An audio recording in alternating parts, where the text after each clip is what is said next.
Assalamualaikum warahmatullahi wabarakatuh. Bismillah walhamdulillah wassalatu wassalamu ala sayyidina Muhammad ibn Abdillah al-qa'im bihuquqillah adada ma fi ilmillah salatan daimatan bidawami mulkillah wa ala alihi wa sahbihi ma daqatillah wa farrajahallah amma ba'du. Qalu subhanaka la ilma lana illa ma 'allamtana innaka antal alimul hakim. Wala haula wala quwwata illa billahil aliyyil azim.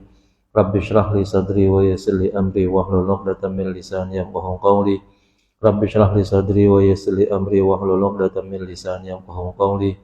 Rabbi shrah li sadri wa yassir li amri wahlul 'uqdatam min lisani yafqahu qawli. Bijahi sayyidina Muhammadin sallallahu alaihi wasallam. La hadratin Nabil Mustafa Rasulullah sallallahu alaihi wasallam wa la hadrati ashabil kiram wa la hadrati a'immatil mujtahidin wa la hadrati jami'a awliya'illahi ta'ala min masyariqil ardi ila magharibiha wa la hadrati ghadi hadzal zaman wa awanihi wa sa'iri awliya'illahi ta'ala radhiyallahu ta'ala anhum wa la hadrati rijalil ghaib al munkashifin min wara'il hijab wa la hadrati abaina wa ummahatina wa ajdadina wa jaddatina wa amamina wa ammatina wa akhwalina wa khalatina wa ikhwanina wa akhwatina wa qarabatina wa jiranina wa man habba wa sana ilayna wa rida bil huquqi alayna wa nakhussu hasatalah hadrati Syekh Abdul Muhti Muhammad Nawawi bin Umar Ajawi al-Bantani wa la hadrati Syekh al-Imam al-Habib Sayyid Abdullah bin al-Husain bin Tahir bin Muhammad bin Hashim Ba'alawi syai'ulillahi lana wa lahumul Fatihah. Alhamdulillahi rabbil alamin arrahmanir rahim kana na'budu wa iyyaka nasta'in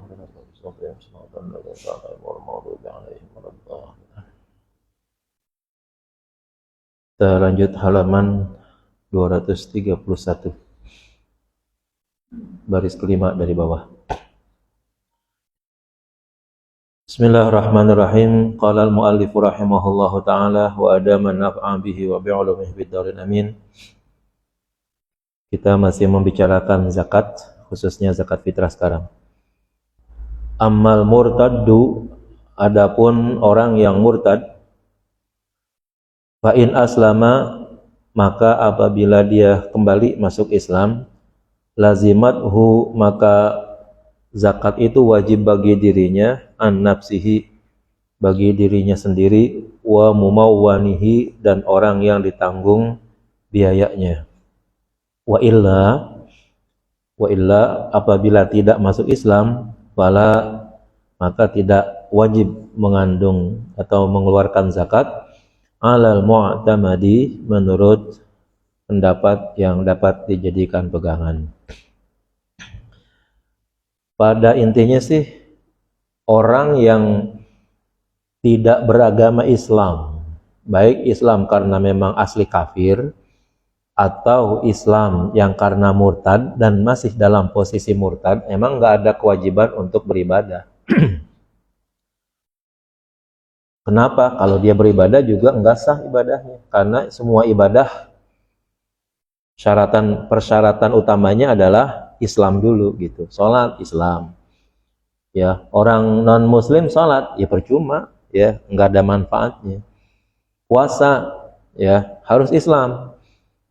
Disebut dengan siam yang artinya puasa dan jadi ibadah, itu yang dilakukan oleh orang Islam.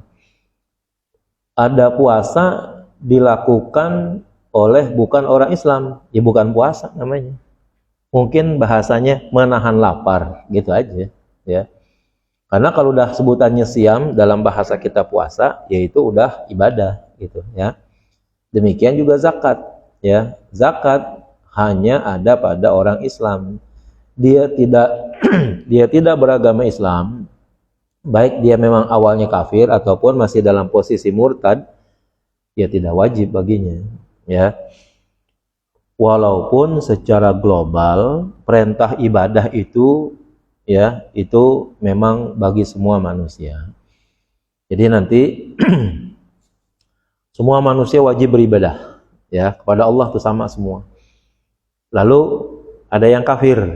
Nah, kafir itu sendiri atas perintah ibadah udah merupakan dosa sendiri, ya, dosa sendiri. Nah, terus di dalam kekafirannya dia tidak beribadah, ya, emang juga tidak sah, tapi tetap menjadi tambahan dosa bagi, ya, ketidakmauan dia untuk beribadah tadi. Orang kafir nggak sholat, dosa, ya. Orang kafir nggak puasa, dosa, ya. Kalau dia ibadah juga kagak sah juga lagi, kan repot jadinya kalau gitu, ya. Jadi buat tambahan siksa tuh yang begitu jadinya. Nah, nanti orang kafir itu juga macam-macam. Ada yang memang dia kagak percaya sama Allah, ya, dengan apa adanya karena memang dia mungkin dididik oleh satu komunitas yang mengajarkan tidak bertuhan, seperti di daerah-daerah komunis misalnya, atau dia dididik di wilayah yang sebenarnya Tuhan itu diajarkan, tetapi ada keengganan, ya, untuk beribadah. Ini kalau masuk agama Islam nih, repot dah, mabok kagak bisa, zina kagak bisa, judi kagak bisa, semua kagak bisa. Nah, dia tahu Islam itu benar, tapi dia kagak mau masuk ke dalam agama Islam. Karena apa? Merasa dirinya terkungkung begitu, ya, dengan masuk ke dalam agama Islam. Kalau di luar agama Islam nggak ada aturan. Cari dah aturan apa yang ada bagi orang non-Islam. Nggak ada, ya. Nggak ada aturan bagi orang kafir itu, nggak ada, ya. Yang ada aturan wabil khusus yang terkait dengan ibadah, terkait dengan halal dan haram, ya, itu hanya ada bagi orang Islam. Di luar Islam nggak ada aturan begitu. Agamanya sendiri juga nggak ngatur-ngatur kayak begitu gitu, ya. Wakada mumawwanun murtadun. Demikian juga orang yang dibiayai yang murtad, ya. Fala tajibu anhu, maka tidak wajib, ya, zakat tadi anhu bagi orang tersebut. Illa ayyaslama, kecuali kalau dia masuk Islam. Ya, semua kalau udah masuk Islam wajib. Selagi murtad enggak, ya, enggak ada kewajiban untuk orang yang non muslim untuk beribadah. Nah, nanti di dalam peraturan apa bedanya muslim yang kemudian jadi murtad dan apa yang orang kafir asli begitu, ya. Kalau orang kafir asli, andaikan dia masuk Islam, dia nggak ada kewajiban untuk mengqadha kewajiban semenjak dia baligh sampai dia masuk Islam, nggak ada, ya.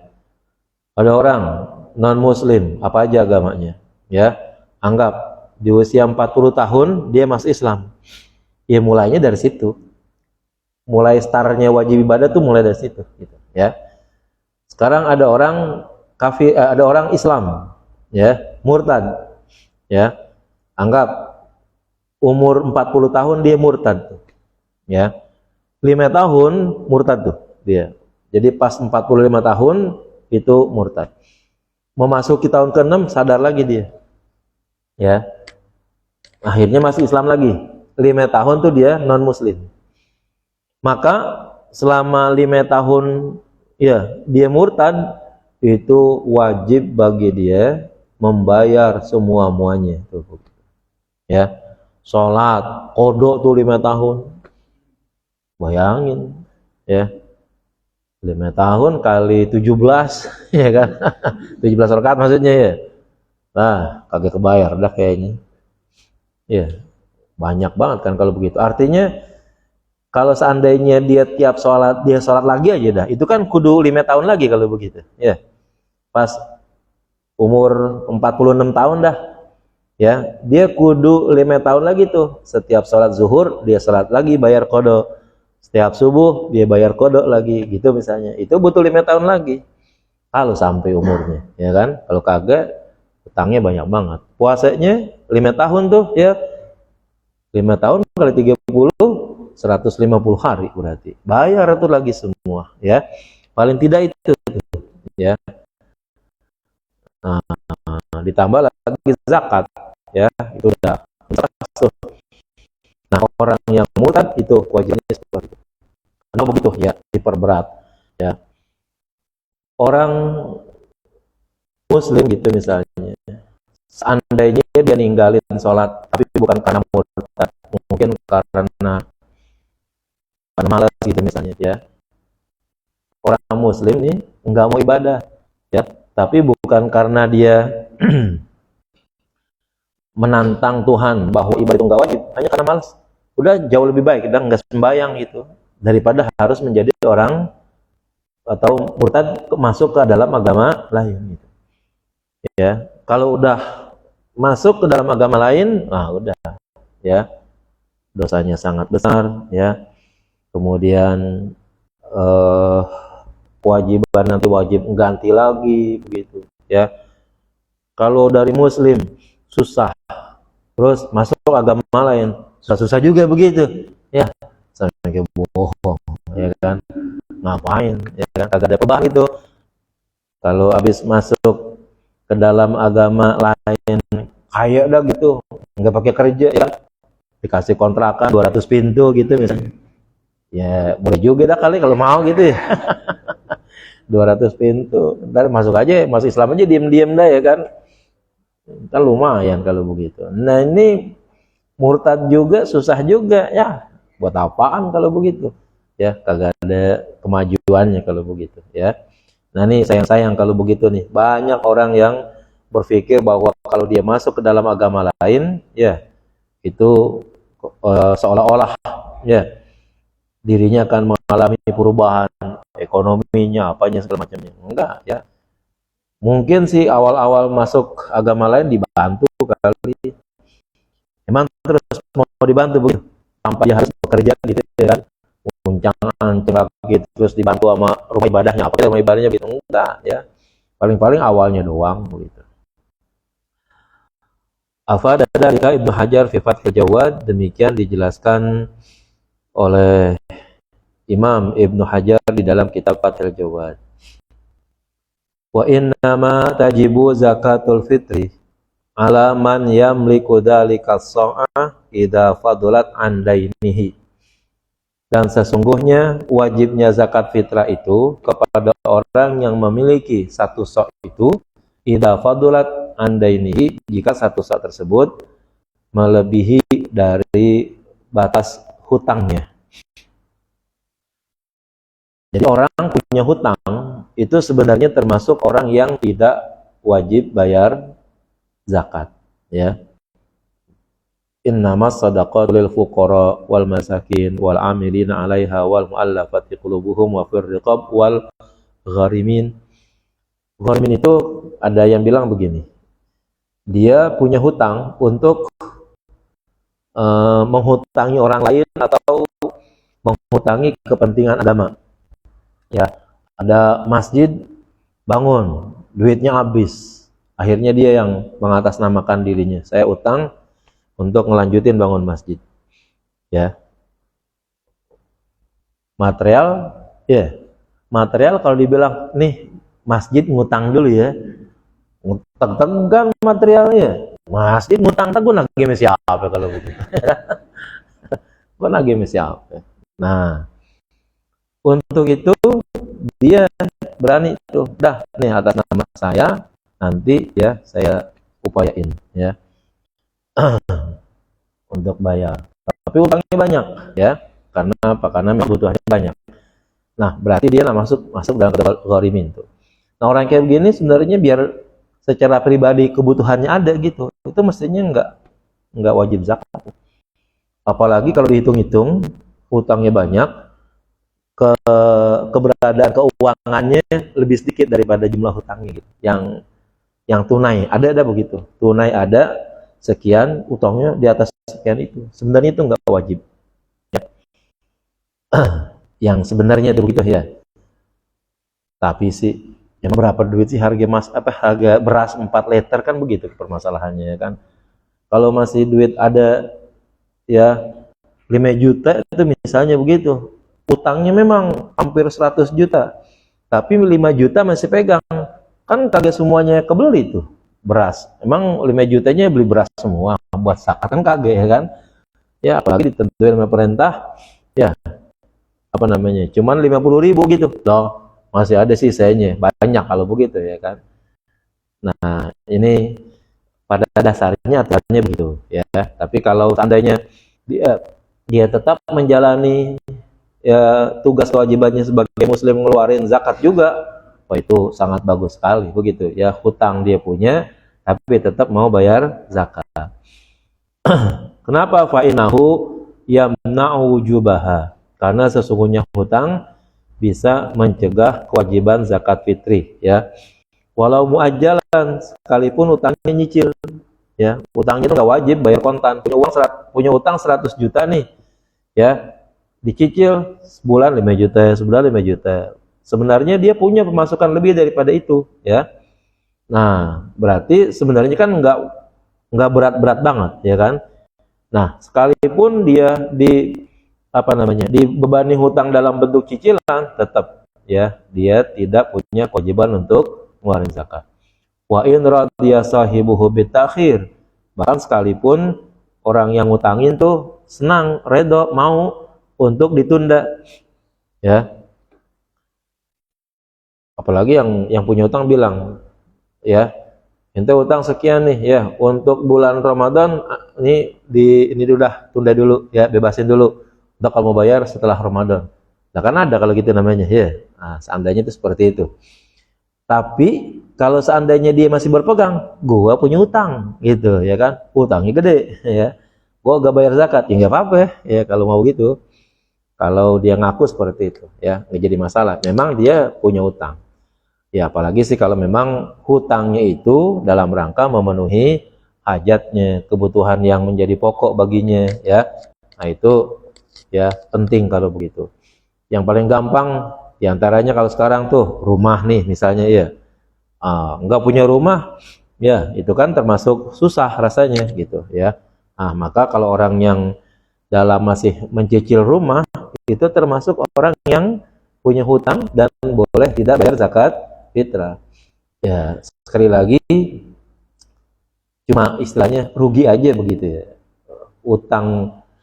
Utangnya memang ada, tapi kan permasalahannya bayar zakat fitrah nggak seberapanya gitu ya kan. Pemerintah netepin kagak sampai 100.000 ya kan.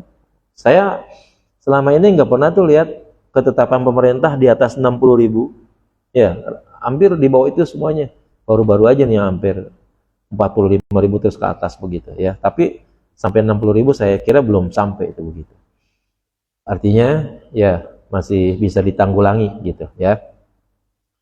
Kama annal hajata ila nafaqatil qarib tamna'u wujubaha. Sebagaimana kebutuhan untuk menafkahi kerabat ya, menafkahi orang-orang yang dekat, tamna'u wujubaha juga termasuk yang mencegah kewajiban zakat. Hada ma'tamadahu Ibnu Hajar, inilah yang kemudian dijadikan pegangan oleh Imam Ibnu Hajar. Ya. Qarib, orang dekat, istri, anak, orang tua kita. Yang tinggi dulu tuh, orang tua kita, turun, saudara kita, ya. Turun mungkin berikutnya mantu, kalau punya mantu yang miskin gitu misalnya, ya. Nah, itu namanya nafaqatul qarib. Ya. Pas datang bulan Ramadan, kewajiban-kewajiban mereka itu adanya di tanggungan kita. Ya, maka lebih baik tunaikan dulu nafkah-nafkah kita kepada mereka, baru kemudian ada sisanya bayar zakat. Ya, nah kalau nggak ada, ya udah nggak kewajiban untuk bayar zakat, karena ya bayar zakat itu setelah semuanya terpenuhi dulu gitu ya.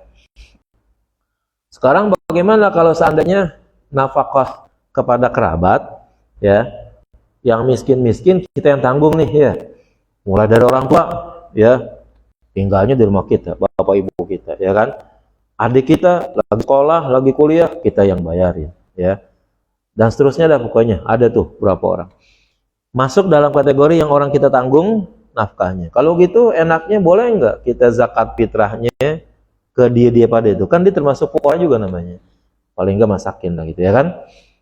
Ternyata berzakat fitrah atau mengeluarkan zakat fitrah kepada orang yang kita tanggung biayanya itu nggak boleh gitu ya. Kalau dalam keseharian ya makan, minum, pakaian, segala macamnya dah kita yang beliin gitu ya. Berarti kita yang tanggung nafkahnya. Dia orang susah, dia orang fakir, duafa, miskin, masuk dalam kategori itu. Ya udah kalau gitu zakat aja sama dia. Nah, nggak bisa ya. Padahal orang dekat tuh ya, orang apa? Karabat namanya. Kenapa? Karena dia setiap harinya kita tanggung nafkahnya. Kecuali dia susah, benar tuh susah. Tapi kerabat kita itu tidak kita tanggung. Ya, tidak kita tanggung biaya hidupnya. Boleh berzakat sama orang dekat kita, sama kerabat kita. Dan itu jauh lebih baik. Ya, dengan syarat tadi itu tidak menjadi tanggungan kehidupannya gitu ya. Kita nggak nanggung dia.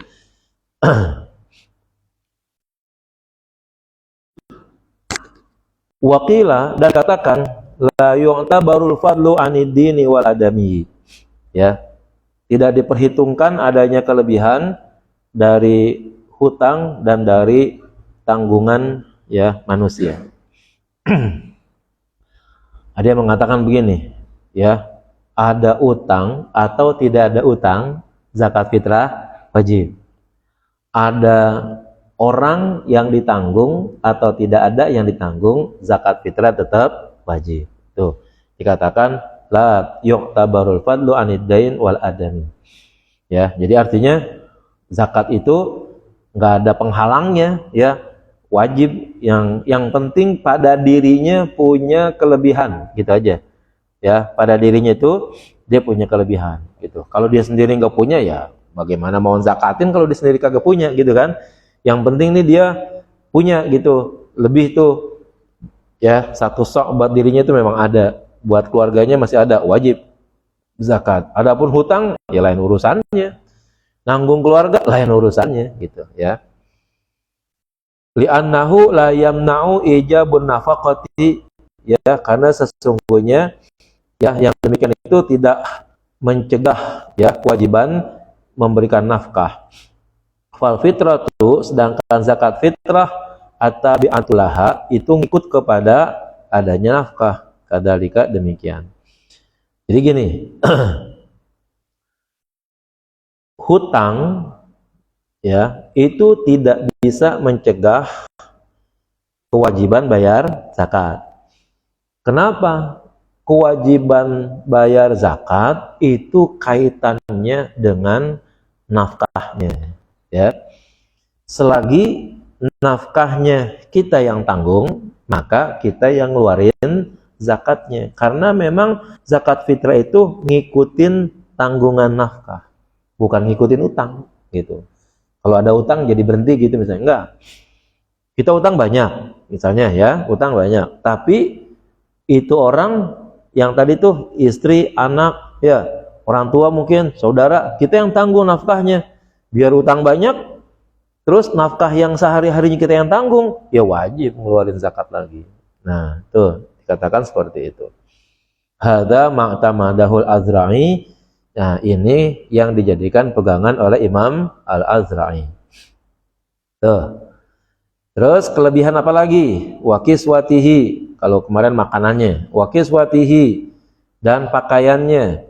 Wa kiswati mumawinihi. Dan pakaian orang yang ditanggung nafkahnya. Wa maskanihi. Dan rumahnya. Bifathil kafi wa kasriha. Boleh dibaca fathah kaf dan boleh dibaca kasrahnya. Jadi bacanya wa maskanihi wa maskinihi, gitu ya. Jadi rumah nih dah, kalau pakaian rasa-rasanya sih hampir setiap orang berpakaian dah gitu. Tapi rumah ya belum tentu semua orang punya rumah. Termasuk diantaranya nih adalah yang bayar kontrakan, ya. Ada nggak orang punya kontrakan pas bulan Ramadan bebas gitu? Kagak ada. Emang yang punya kontrakan ngarepinnya dari kontrakannya, ya kan? Berlawanan banget jadinya ya. Yang ngontrak pengen dapetin bebasan dari yang punya rumah, ya kan? Yang punya kontrakan ngarep-ngarep, ya kan? Wah, tanggal sekian orang bayar kontrakan nih gue. Jadi dah lebaran, kan begitu jadinya. Jadi kagak ada orang yang ngontrak mendapatkan kebebasan bayar kontrakan. Nah, ya apabila ya orang yang posisinya rumahnya itu masih ngontrak dan karena ngontraknya itu akhirnya ya dia harus bayar kontrakannya tersebut sehingga akhirnya pada dirinya nggak cukup untuk membayar zakat fitrah, nah berarti juga termasuk yang tidak wajib ngeluarin zakat fitrah. Jadi ngeluarin zakat fitrah harus punya kelebihan makanan dulu, ya kan, itu yang paling utama. Ya orang biar bagaimanapun kalau masih makan masih selamat dah hidupnya. Nggak punya rumah bisa tidur di tempat lain, nggak punya baju masih berlindung dengan bahan yang lain, kira-kira begitu. Tapi kalau kagak makan repot. Maka yang penting tuh kelebihan makanannya dulu. Nah, secara adab, secara budaya pakaiannya, ya, kemudian rumahnya. Nah, maka kalau ada orang atau kampung kita sih rata-rata berpakaian dah ya, tapi rumah memang belum tentu. Nah, kalau rumah ini menjadi kebutuhan yang utama juga atas anak dan istrinya serta mungkin keluarga yang lainnya, dan gara-gara bayar kontrakannya lalu kemudian dia merasa kehabisan dana begitu, nah maka dia juga termasuk yang tidak wajib zakat fitrah. Terus waqutiman alaihi nafaqatuhu, ya, dan makanan pokok dari orang yang wajib ditanggung nafkahnya, ya. Jadi harus lebih tuh, ya. Harus lebih, artinya harus ada makanan yang pokok itu, ya, bagi orang yang ditanggung nafkahnya. Sekarang dia punya satu sok, ya. Terus bapaknya sama ibunya ada sama dia. Kan itu namanya wajib ditanggung nafkahnya itu, ya. Kan berarti dia kagak boleh berzakat kepada bapak dan ibunya karena memang tiap hari ditanggung. Berarti dia harus keluar ke orang miskin dan orang mustahik lainnya, begitu misalnya. Lalu akhirnya dengan satu sok yang ada nih gitu misalnya, bapak ibunya nggak boleh kan dilalaikan. Akhirnya dia tetap mengeluarkan zakat kepada orang lain. Nih kemudian akhirnya bapak dan ibunya terbengkalai, sementara dia cuma punya itu-itunya aja tuh lebihannya. Nah, itu berarti nggak boleh kalau begitu. Adamian kana au ghairahu, ya, baik manusia ataupun yang lainnya. Apa misalnya? Binatang, ya. Andaikan ada orang kerjaannya itu memang penghasilannya itu bergantung kepada binatangnya gitu misalnya. Taruh dah peternak kambing, ya. Emang kambing kalau bulan Ramadan berhenti makan? Kagak, ya kan? Kalau dia puasa dah angka begitu, tetap aja ntar nyaur sama buke kita bakal kita siapin juga umpanannya kan begitu kan? Iya. Apalagi ya sapi, ya, itu makanannya banyak banget lagi tuh, ya kan? Nah, di bulan Ramadan, ya, di Jakarta nyari rumput juga susah, kudu bayar orang dan lain sebagainya gitu kan? Nah, itu berarti selain manusia, kita juga nanggung biaya binatang. Jangan dianggap, galak kambing, ya kan? Yang penting kan gue sedekah, yang penting kan gue zakat gitu. Biarin aja kambing lapar, nggak bisa, ya. Kalau tuh kambing ente lepas di tempat yang aman dan ada makanannya, nggak jadi masalah, ya.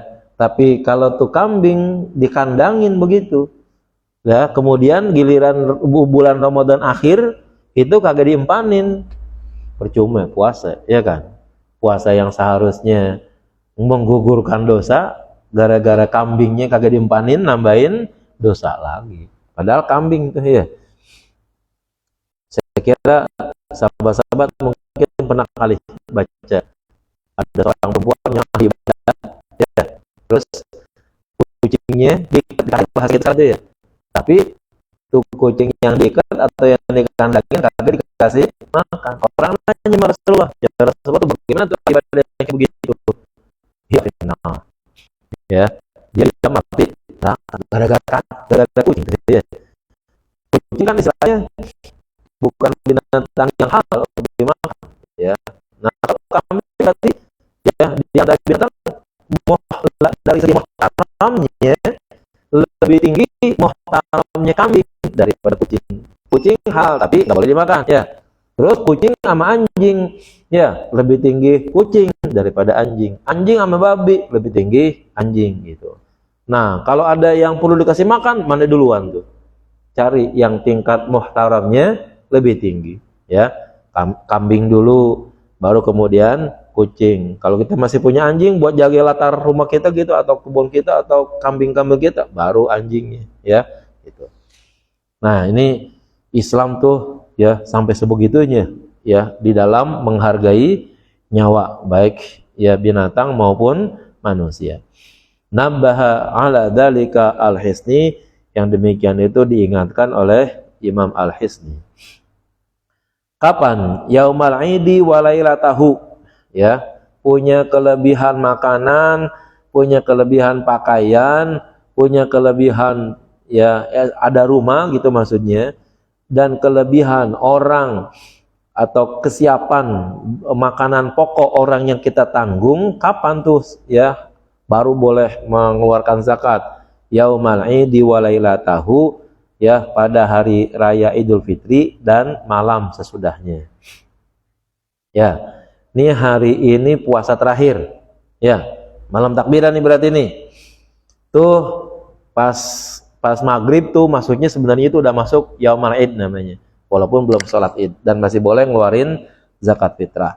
Nah, terus berarti besok hari raya Idul Fitri sampai malamnya lagi. Ya, malamnya lagi tuh.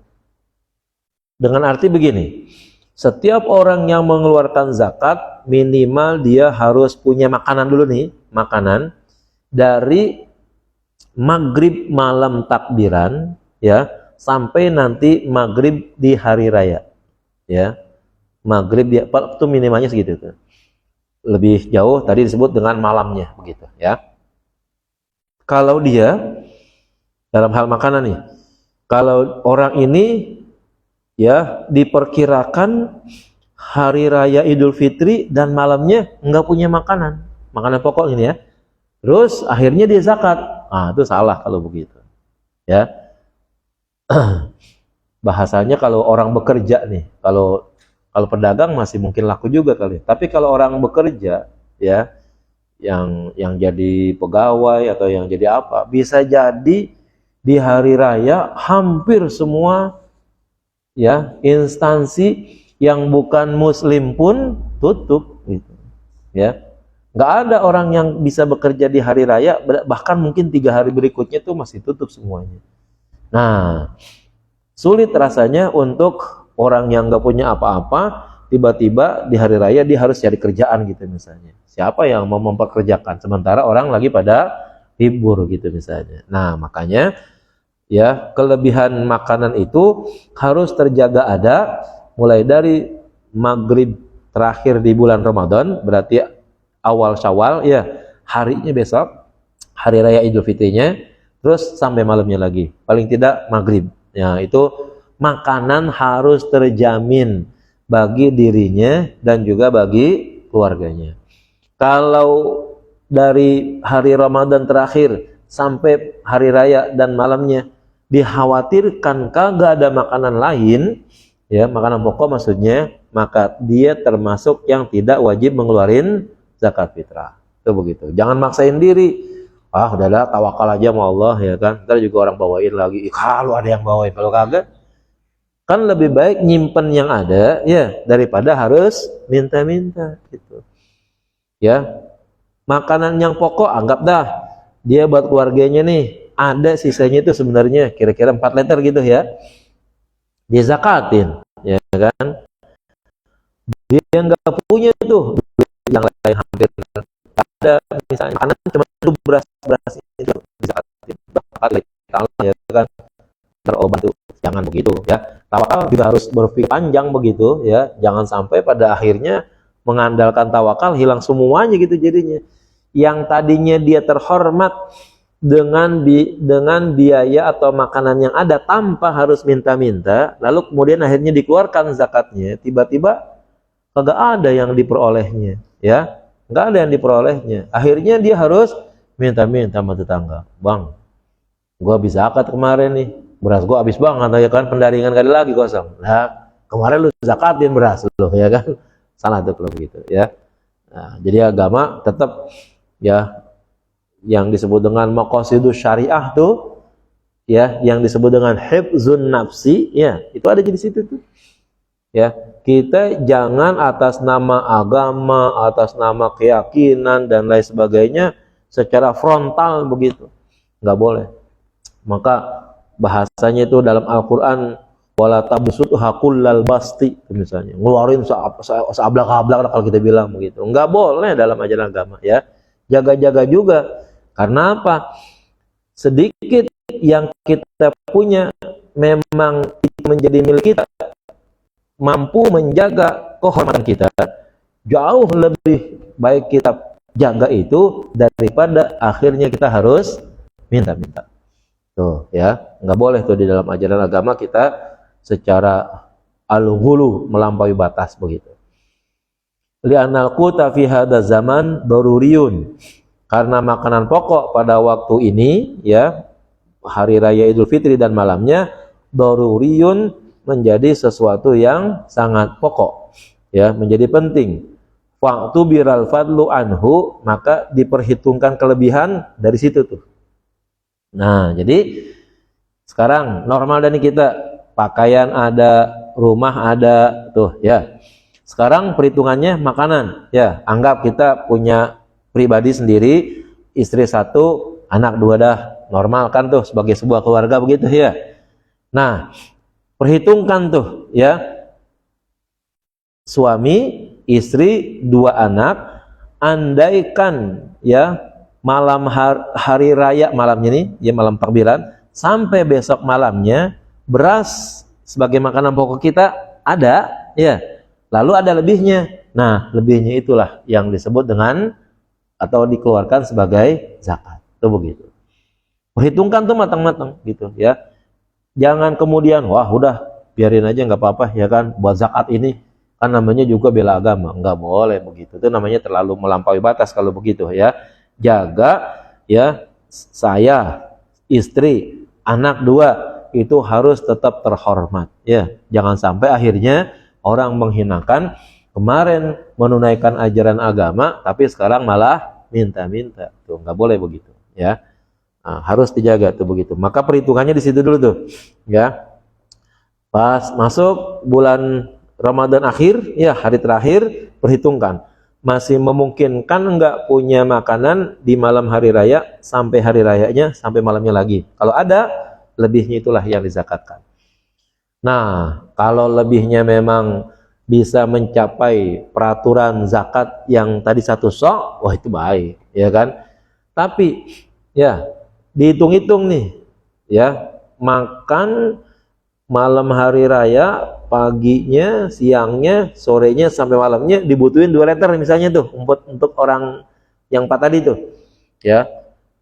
Dan ternyata dia punya, ya, beras itu cuma 5 liter dah lebihnya, ya.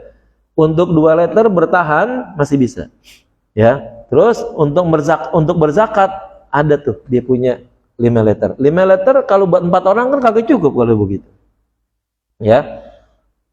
3,5 liter dia punya 5 liter, kan sisanya baru 1,5 lagi kan begitu kan. Nah, kalau begitu siapa yang wajib didahulukan zakat, ya? Nah, maka yang paling tinggi dirinya sendiri, ya kan. Berarti anak dan istrinya udah nggak wajib ngeluarin zakat kalau masih ada lebihnya tadi tuh, yang 5 liter tadi. Lebihnya ternyata cuma 1 liter. Ya, di dalam kitab-kitab itu katakan lebihnya itulah yang dikeluarkan. Untuk siapa? Ya untuk dirinya. Kok cuma 1 liter? Ya nggak ada lagi ya bisanya. Kalau dikeluarin yang menjadi makanan pokok buat dia bertahan besok dikeluarin juga, ya habis gitu dia nggak punya persiapan buat makan besok. Nah, itu ya, punya beras 2 liter untuk hidup tuh cukup berempat gitu misalnya sampai malam hari raya Idul Fitri berikutnya, sisanya 1 liter lagi tuh ya. Ya udah, keluarin tuh yang 1 liter gitu. Ya. Untuk dia apa? Untuk dirinya, ya suaminya terutama. Sedikit lagi. Qala Ibnu Hajar, dan berkata Ibnu Hajar, wa hikmatu ijabis sa'i, adapun hikmah wajibnya ngeluarin zakat sebanyak 1 sa', li'annal faqira, karena orang fakir, la yajidu man yasta'miluhu, tidak akan mendapatkan orang yang mempekerjakannya, bil ujrati, sehingga mendapatkan upah, yaumal idi, pada hari raya, wa salasati ayyamin ba'dahu, dan 3 hari sesudahnya. 3 hari sesudahnya kan berarti 4 hari hari raya kalau gitu ya. Iya. Sulit. Ini dulu di kawasan sana tuh ya, di kawasan Timur Tengah lah bahasanya. Ya mungkin juga sama kali di sini ya. Banyak pekerjaan-pekerjaan pada hari raya dan cuti, dah bahasanya sekarang ya. Hari cuti mungkin itu ya tidak dapat orang bekerja dengan baik yang langsung mendapat upah pada hari itu. Nah, maka kalau begitu 1 sok yang kira-kira isinya 3,5 liter, kalau diberikan untuk 1 pribadi tuh ya zakat saya untuk 1 orang tuh, kan tujuannya kan sebenarnya 1 orang tuh ya miskin, adapun keluarganya mah lain urusan itu. Saya berzakat kepada si fulan A, dia sebagai orang miskin, itu sebenarnya tuh baru menanggung zakat untuk pribadi miskin tersebut selama 4 hari. Jadi diperkirakan tuh untuk pribadi dia 4 hari udah ketanggung ya. Kalau dia punya anak, dia punya bini, wah ya lebih parah lagi kalau begitu, artinya membutuhkan lagi uluran zakat yang lainnya gitu ya. Wa daqiqus sa'i, dan tepung yang ukuran 1 sa', ma'amain, disertai dengan air, yu'janubihi, yang dapat diadonin ya dengan tepung tadi, yatahassalu minhu thamaniyatu artalin, akan menghasilkan kurang lebih 8 liter, wa hiya takfihi tilkal ayyamil arba'ati, dan itu dianggap mencukupi baginya pada 4 hari tersebut. Intaha, demikian kata Ibnu Hajar. Jadi 1 sa' ya, anggap dah 1 sa' itu 1 liter gitu misalnya, atau sekarang kita akhirnya ngeluarin zakatnya menjadi 4 liter gitu ya. 1 liter kalau dimasak, kan tadi kan katanya campur air tuh, emang masaknya pakai air kan, sangat memungkinkan 1 hari 1 liter itu orang bisa makan ya, si suami, istri, 2 anak, kayaknya 1 liter cukup tuh 1 hari ya. Kalau 4 liter ya maka cukup untuk 4 hari. Nah, kenapa hikmahnya kok harus 1 sa', yang kira-kira perhitungannya adalah 3,5 liter sampai 4 liter? Karena diperkirakan ya itu bisa menanggung ya orang ya selama 4 hari ke depan dari hari raya, karena sangat memungkinkan 3 hari berikutnya bahasa kita itu dalam keadaan cuti. Mungkin yang istilahnya pekerjaannya itu lepas begitu ya, belum tentu dia bisa mendapatkan pekerjaan di hari raya dan 3 hari berikutnya. Maka yang demikian ini perlu ada yang nanggung gitu ya. Orang fakir dan fukara atau masakin yang kayak begini 4 hari berikutnya itu harus ada yang menanggungnya. Nah, maka kalau kita pikir-pikir lagi nih ya, mestinya kalau begitu memang betul-betul zakat itu seharusnya ada pada panitia ya, ada pada panitia. Nggak baik kalau saya misalnya ngeluarin langsung kepada orang miskin tertentu misalnya. Kalau saya kan ngeluarin pribadi, saya serahkan kepada orang miskin tertentu, itu kan perhitungan buat saya pribadi kalau begitu. Terus anggap 4 liter. Orang miskin pribadi tersebut memang butuhnya 4 liter untuk 4 hari. Ya kan? Terus anak dan istrinya itu dari mana yang menanggungnya kalau begitu? Nah, seharusnya nih kalau dilihat-lihat dari sini, panitia yang disebut dengan wal amilina 'alaiha itu sangat penting untuk kembali menghitung berapa zakat dan jumlahnya yang kira-kira bisa menanggung orang miskin ini. Ya. Jangan dari orang kumpulin di masjid, di musola 4 liter, dikeluarin lagi 4 liter untuk satu keluarga orang miskin. Ya kagak cukup kalau begitu nantinya, ya. Nah, di sini fungsinya panitia untuk ngitung orang tuh gitu, salah satunya. Dengan demikian, ya sangat memungkinkan nanti zakat yang dari orang banyak itu mungkin ditampung. Mau dicampur atau enggaknya itu urusan lain dah pokoknya, ya masalah lain. Tapi kita perhitungkan ini orang miskin, ya, yang perlu dibantu, ada suami, ada istri, ada 2 anak. 4 liter emang cukup buat 3 hari. Tuh, ya kan? Maka panitia tuh yang berhak ngitung, ya. Kalau begitu perlu ditambahin orang kayak begitu, gitu, ya. Panitia nggak boleh tuh ngomong, ntar juga dari masjid lain dapat dia. Lah, sok tahu banget. Emang masjid lain ke situ-situ ngasihnya, ya kan? Ini ada orang, maaf, yang sekitar musola misalnya, yang orang miskinnya dekat sini gitu. Kan yang tahu orang musola sini kan. Ntar juga dari Al-Falah datang tuh. No, Al-Falah ada panitianya juga. Al-Hidayah juga ada tuh, Al-Ma'mur. Emang sampai ke rumah dia? Kan belum tentu kalau begitu, ya. Nah, ini yang demikian ini perlu nih panitia untuk bekerja benar-benar begitu, sehingga orang butuhnya berapa, perlu persiapan berapa jadinya, ya. Jangan ada orang ngasih panitia 4 liter, keluarin lagi 4 liter untuk satu keluarga. Enggak cukup kalau begitu, ya. Nah, maka panitialah yang punya hak untuk ngatur yang sedemikian tadi itu. Wallahu a'lam bishawab. Al-Fatihah.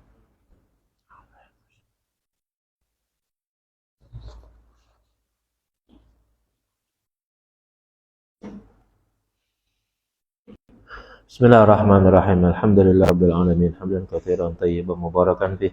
Allahumma shalli wa sallim wa barik ala sayyidina Muhammad wa ala ali sayyidina Muhammad. Allahumma arzuqna fahman nabiyyin, hifdzal mursalin wa sun'atal hamal malaikatul muqarrabin. Allahumma anfa'na bima 'allamtana wa 'allimna ma yanfa'una wa 'allimna ma jahilna. Allahumma ij'alna wa auladana banatina wa dzurriyyatina min ahli wal khair. Wa la taj'alna wa iyyahum min ahli syarri wa tir wa aftah qulubana quluba mutala'arifin. Wahdina wa iyam siratal mustaqim siratal ladzina an'amta 'alaihim ghairil maghdubi 'alaihim waladdallin. Rabbana atina fid dunya hasanah fil akhirati hasanah wa qina adzabannar. Sallallahu alaihi wasallam Muhammad wa ala sayyidina Muhammad walhamdulillahirabbil alamin. Mohon maaf. Assalamualaikum warahmatullahi wabarakatuh.